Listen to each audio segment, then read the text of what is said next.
spiritual life has many twists and turns.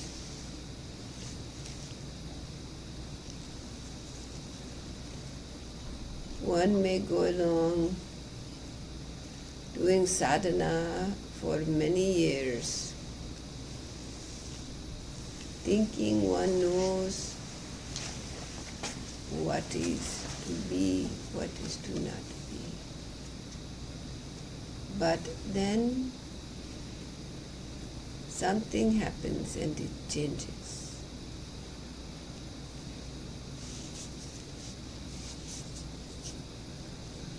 The understanding you have now is bound in time and space.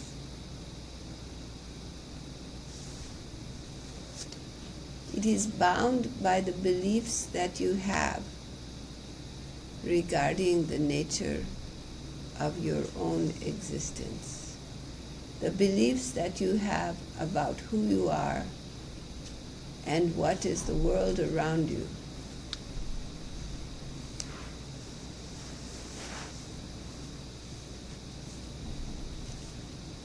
As those change, so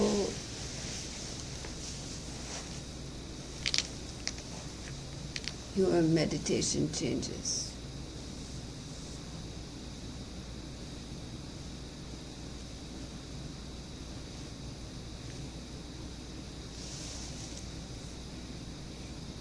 The experiences of people vary greatly. Some say the goal of Brahma sadhana is this. Others say the goal of Brahma sadhana is that. But all of these speculations are bound in time and space.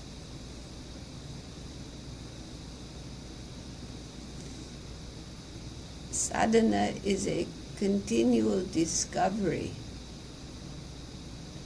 of who you are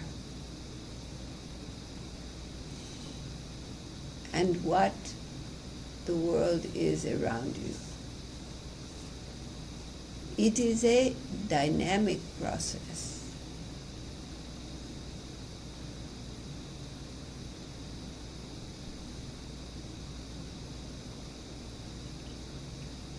So do not be attached to your beliefs, your opinions, thinking they are superior to the beliefs or opinions of others. They are merely a step along the way in your journey to know your own nature.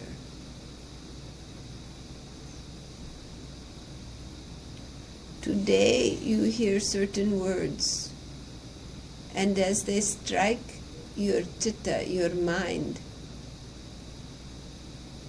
you believe them to mean something. But what you believe them to mean is in the context of your experience. As your experience deepens and grows, the meaning of those words changes for you. Have you experienced that you have learned certain principles, certain philosophy some years ago, and when you first heard it, it had one meaning to you. But as you have grown in your sadhana, it has deepened, it has changed. It has broadened, it is more significant. Its meaning has shifted. Why? Because mind has grown in magnitude. Perspective has been altered. So, the same words may be heard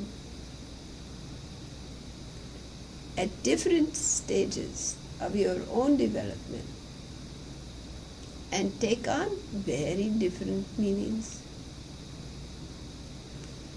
And if 100 people are gathered in a room, you will get 100 slight variations, some quite extreme, of what is perceived in a talk, in a book read.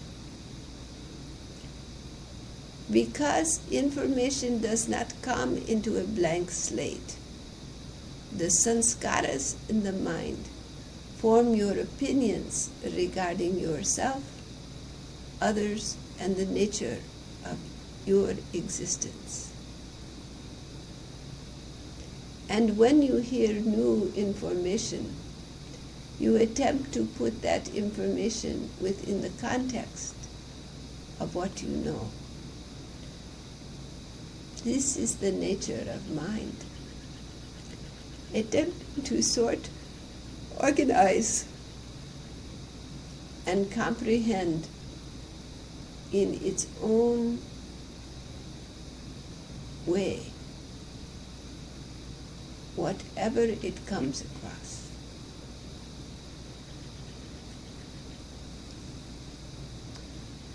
But the nature of human beings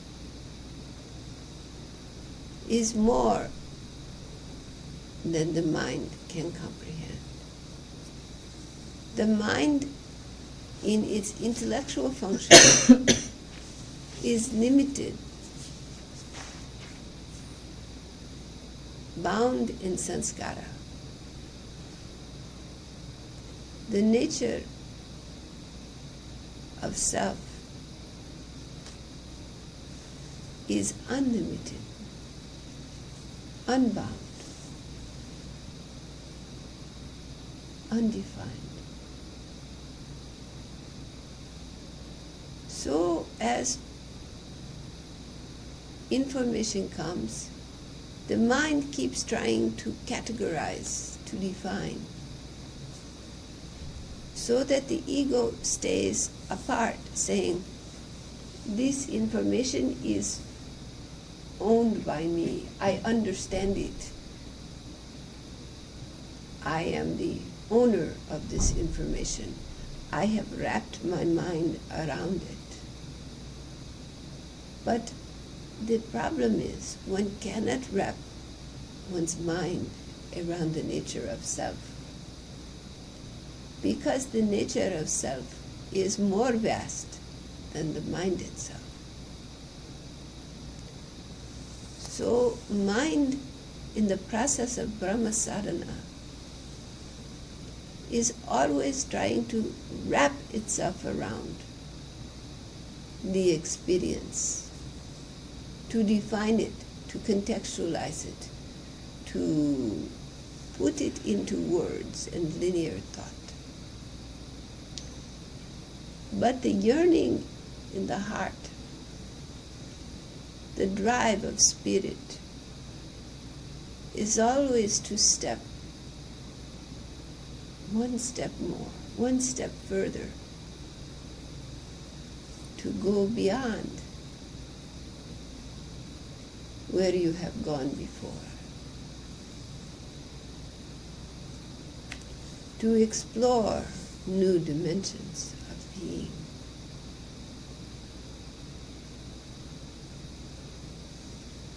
So, though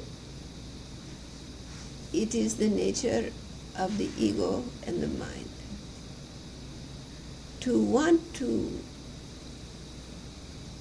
control, to know, to define, to categorize, and to wrap itself around whatever experience comes.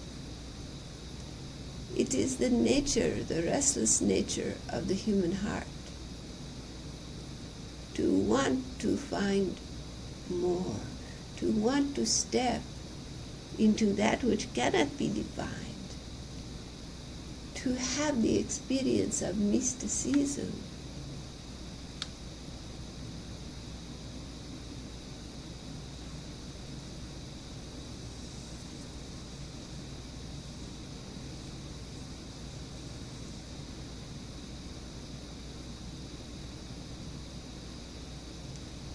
And it is that yearning which draws you back again to do sadhana, which draws you to ever seek the new frontiers of your own experience.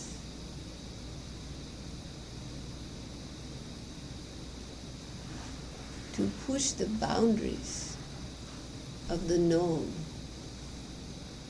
to explore that which is beyond your safe definitions of self.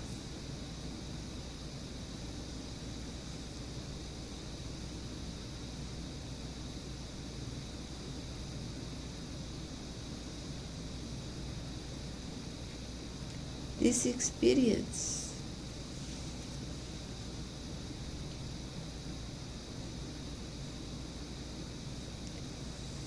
brings you to know, to direct contact with that which cannot be defined or understood by the mind, which cannot be contained by the mind.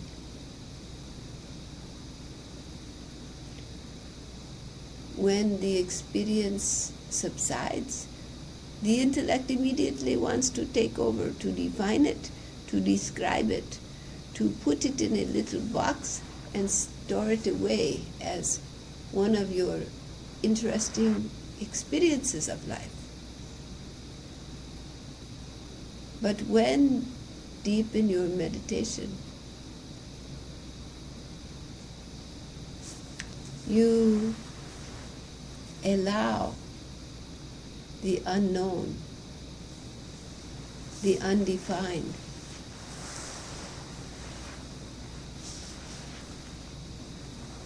you explore, you allow your awareness to move to realms you cannot define, you cannot contain. You allow the heart to have a strength and a voice the mind cannot control.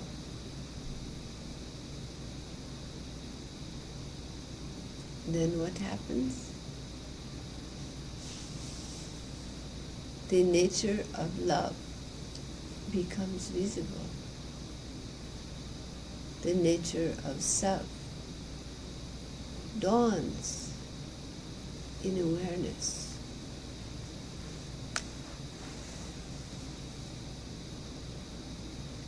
But none of these are defined by the mind.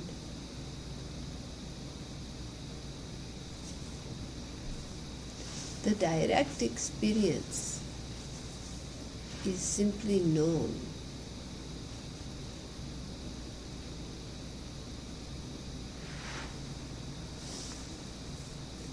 This is the beauty of Brahma Sadhana. In the stillness, outside of the scope of words and thoughts, you can directly experience the union, the love, the wholeness, that which cannot be contained within the mind.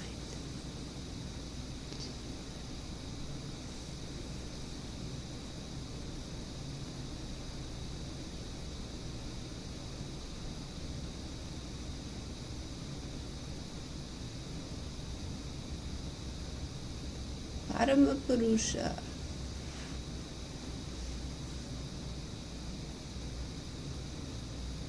is not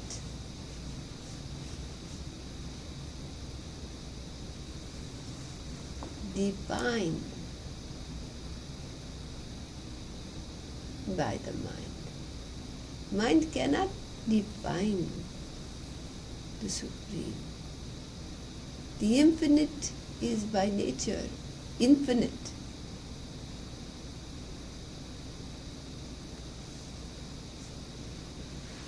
So in your sadhana, in your meditation, allow yourself to let go, to explore the further reaches of your existence.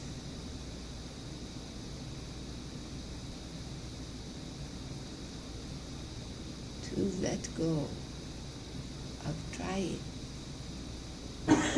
and to notice what is.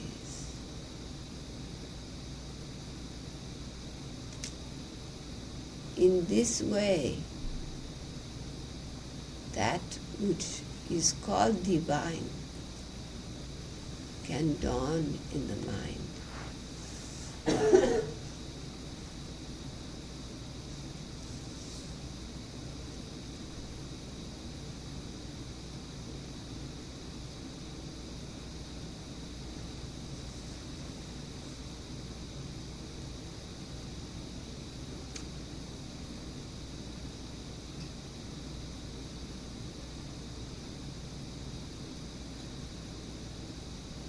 And as your experience deepens and grows,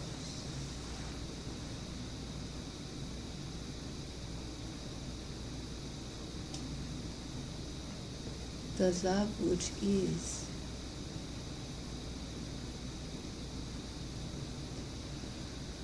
enfolds you.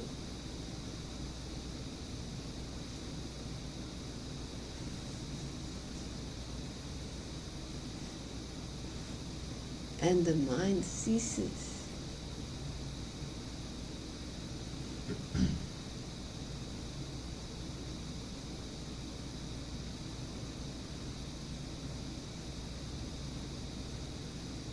then the communion occurs.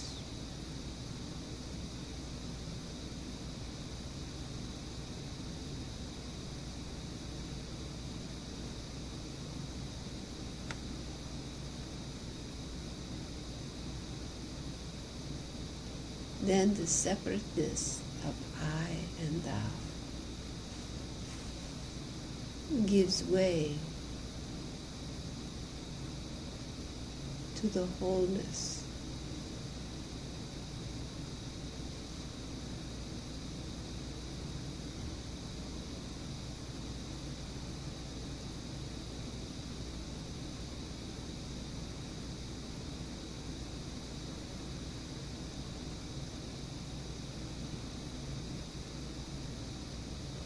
So whatever your assumptions and beliefs, whatever your ideas,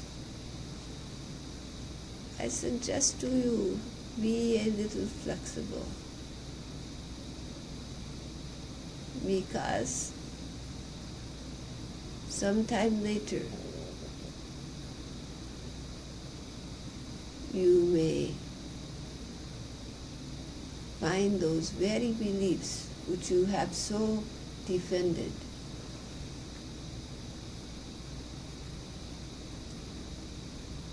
a limitation on something boundless.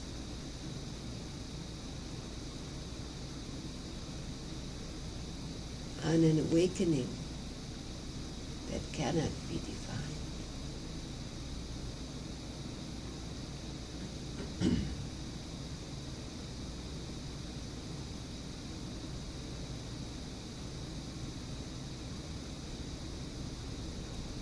right.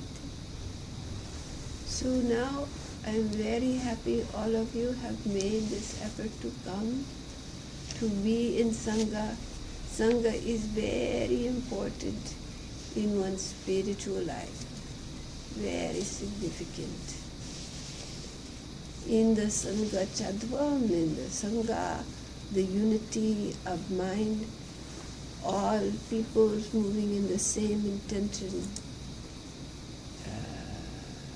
great things happen. It greatly boosts your capacity to open beyond your own limitations to the wholeness of life, to the one love.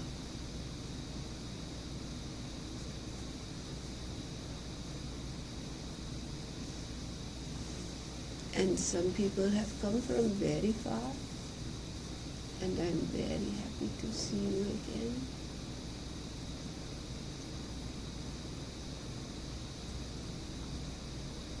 Where is Dalpat? Is he here?